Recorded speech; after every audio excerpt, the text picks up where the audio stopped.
Ang pagdalaw ng mga taong galing sa silangan. Ipinanganak si Jesus sa bayan ng Bethlehem sa lalawigan ng Judea noong si Herodes ang hari. Isang araw dumating sa Jerusalem ang ilang taong dalubhasa galing sa silangan. Nagtanong sila, "Saan ba ipinanganak ang hari ng mga Hudyo?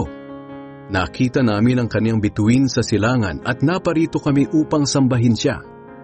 Nang mabalitaan ito ni Herodes, nabagabag siya at pati na rin ang buong Jerusalem.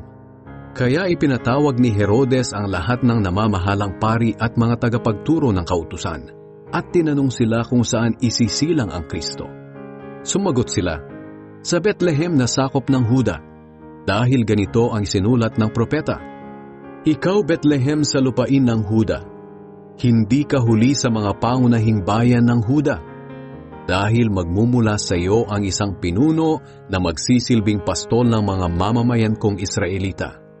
Nang marinig ito ni Herodes, palihim niyang ipinatawag ang mga taong galing sa silangan at inalam kung kailan talaga nila unang nakita ang bituin.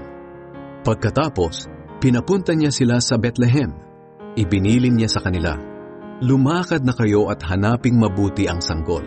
At kapag nakita ninyo, balitaan niyo ako kaagad upang makapunta rin ako at makasamba sa kanya." Pagkatapos nilang marinig ang bilin ng hari, umalis na sila. Habang sila ay naglalakbay, muling lumitaw ang bituin na nakita nila sa silangan at lubos ang kanilang kagalakan. Nanguna sa kanila ang bituin hanggang makarating sila sa kinaroroonan ng sanggol. Pagpasok nila sa bahay, nakita nila ang sanggol at ang ina nitong si Maria. Lumuhod sila at sumamba sa sanggol. Inilabas din nila at inihandog sa sanggol ang mga dala nilang ginto, insenso at pabangong mira. Nang pauwi na sila, binalaan sila ng Diyos sa pamamagitan ng isang panaginip na huwag nang bumalik kay Herodes. Kaya nag-iba na sila ng daan pauwi.